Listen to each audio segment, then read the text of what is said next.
வணக்கம். வர்த்தினி ஏகாதசி வாழ்த்துக்கள். இந்த சித்திரை மாசம் தேய்பிரையில வர்ற ஏகாதசி தான் வர்த்தினி ஏகாதசி. வர்த்தினி ஏகாதசின்னா என்னன்னா பாதுகாக்கப்பட்டது. வர்த்தினிங்கிற வார்த்தைக்கு என்ன அர்த்தம்னா ஒரு பாதுகாப்பு. இந்த ஏகாதசி என்னன்னா ஒரு பாதுகாப்பு கவச்சம் மாதிரி செயல்படும். அதுதான் இந்த வார்த்தைக்கு அர்த்தம். இதோட மகிமை என்னங்கிறத கிருஷ்ணர் அர்ஜுனனுக்கு சொல்றார். கிருஷ்ணர் கிட்ட அர்ஜுனன் கேட்கிறார், இப்போ வர்ற இந்த மாசம் ஏகாதசி, சித்திரை மாச தேய்பிரை ஏகாதசியோட பேர் என்ன, அதோட மகிமை என்னன்னு கேட்கிறார். அதுக்கு பெருமாள் சொல்றார், இந்த வர்ற ஏகாதசி பேர் வர்த்தினி ஏகாதசி. இந்த வர்த்தினா என்ன, பாதுகாப்பு. ஒருத்தர் இந்த விரதம் இருக்கிறவாளை என்னன்னா பாவங்கள் பிரச்சனை அதெல்லாம் இது ஒரு கவச்சமாட்ட நின்று இந்த விரதம் இருக்கிறவாளை காப்பாத்திடும் அப்படின்னு சொல்றாரு. அப்புறம் இந்த இதுக்கு என்ன கதை இது இருக்குன்னா, சிவபெருமான் இருக்கார் இல்லையா, சிவபெருமான் தெரியும் நமக்கு. பிரம்மா ஒரு முறை என்ன பண்றாரு, ஆணவத்தினால பிரம்மாவுக்கு முதல்ல 5 தலை இருந்தது, 4 வேதங்கள், அப்புறம் ஒரு இதிகாச புராணத்துக்காக ஒரு தலை இருந்தது. சிவன் என்ன பண்றாருன்னா ஒரு முறை ஆணவத்துல அந்த ஒரு தலையை கொய்து கட் பண்ணி எடுத்துடுறாரு. அதனால பிரம்மஹத்தி தோஷம் சிவனுக்கு ஏற்பட்டுறது. அப்படி ஏற்படும் போது என்ன பண்ணேன்னு ரொம்ப இது பண்றாரு. அதுக்கு நிறைய கதை எல்லாமும் இருக்கு, மற்ற கதைகளும் இருக்கு. ஆனா இதுல என்னன்னா இந்த ஏகாதசி புராணத்துல சொல்லப்படுற கதை என்னன்னா, அப்ப சிவபெருமான் இந்த வர்த்தினி ஏகாதசி விரதத்தை இருந்துதான் பெருமாள் கிட்ட என்ன பண்ணேன்னு கேட்கும்போது பெருமாள் சொல்லி இந்த விரதத்தை இருந்துதான் அவரோட பிரம்மஹத்தி, பிரம்மாவோட ஒரு தலையை கட் பண்ணிட்டார் இல்லையா, அந்த பிரம்மஹத்தி தோஷம் அவருக்கு போனதா சொல்றாரு. அதே மாதிரி ராமாயணத்துல ராமரும் என்ன பண்ணியிருக்காருன்னா, வசிஷ்டர் சொல்றாரு, நீ இந்த வர்த்தினி ஏகாதசி விரதத்தை ஃபாலோ பண்ணு அப்படின்ட்டு ராமாயணத்திலேயே ராமர் இந்த வர்த்தினி ஏகாதசி விரதத்தை ஃபாலோ பண்ணினார்னு வருது. இப்போ வர்த்தினி ஏகாதசியில இந்த சிவபெருமான் கதை முக்கியம். அதே மாதிரி துந்துமாறன் கலை அவன் ஒரு முறை சிவன் கிட்ட ஏதோ ஒரு தப்பு பண்ணினதுக்காக சிவபெருமான் சாபம் கொடுத்துடுறான். அந்த சாபத்துல இருந்து அவன் பின்னாடி தன் தவற உணர்ந்து மன்னிப்பு கேட்டு எல்லாம் பண்ணும்போது என்ன பண்ணேன்னா, அதுக்கும் பெருமாள் சொல்லி இந்த ஏகாதசி வர்த்தினி ஏகாதசி விரதத்தை ஃபாலோ பண்ணி தான் அவன் அதுல இருந்து முக்தி அடைஞ்சான் அப்படின்னு வருது. மாந்தாத்தா கதையெல்லாம் பார்த்துருக்கோம் நம்ம. மாந்தாத்தாவும் முக்தி பெறறதுக்கு இந்த வர்த்தினி ஏகாதசி முக்கியமான காரணமா இருந்திருக்கு அப்படின்னு எல்லாமே இதெல்லாம் பகவான் தான் அர்ஜுனனுக்கு சொல்லிட்டு இருக்க. அப்புறம் இது மற்ற பொதுவாகவே எல்லா ஏகாதசி விரதமே என்ன பண்ணும், பாபத்தெல்லாம் போக்கிடும் சொல்றோம். இந்த ஏகாதசி விரதம் என்னன்னா, இப்போ செஞ்ச பாவம் இல்லாம முன்னாடி போன பிறவியில நமக்கு தெரியாம எத்தனையோ பண்ணியிருப்போம் இல்லையா, அந்த பாவங்களையும் போக்கி நல்ல செல்வ வளங்களை கொடுத்து நல்லபடியா ஒருத்தரை வாழ வைக்கணும். பிறப்பு இறப்பு இல்லாத மோட்ச நிலைக்கு பின்னாடி இந்த ஏகாதசி விரதத்தை ஒழுங்கா ஃபாலோ பண்ணா அது நல்ல ஒரு நிலையை கொடுத்துடும் அப்படின்னு சொல்றாரு.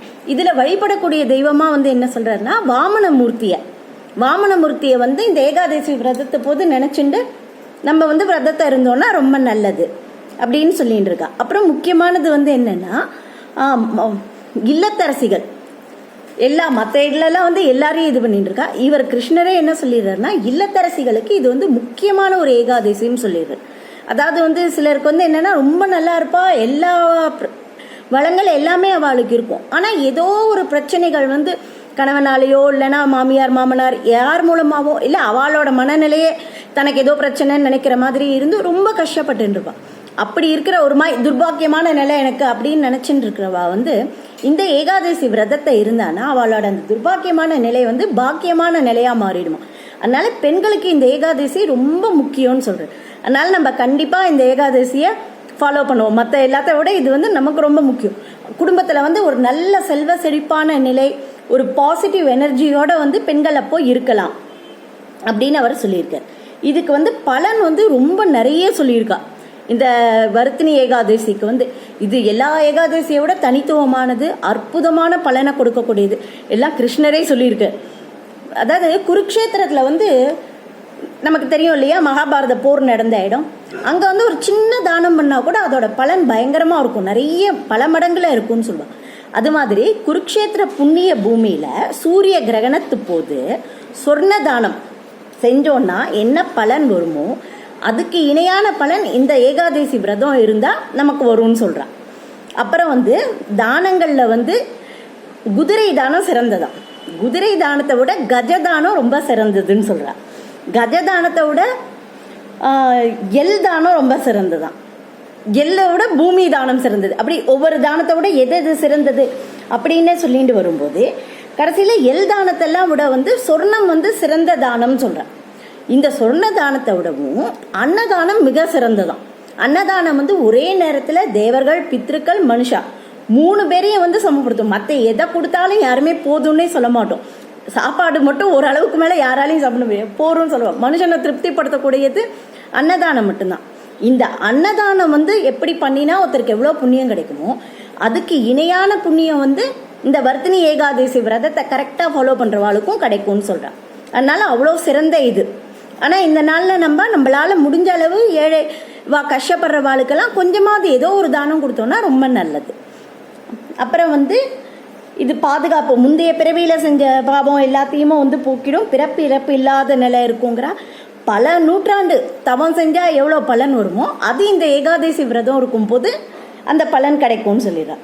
இந்த இது ஏகாதசி விரதம் இருக்கிறவாளுக்கு பிரச்சனை எல்லாம் பக்கத்தில் கவச்சத்தில் எப்படி அம்பெல்லாம் பட்டால் போயிடுமோ, எதிர்த்து தெரிச்சு போயிடுமோ, அது மாதிரி இதில் எல்லாமே இந்த விரதம் இருக்கிறவாளுக்கு எல்லாமே போயிடும்.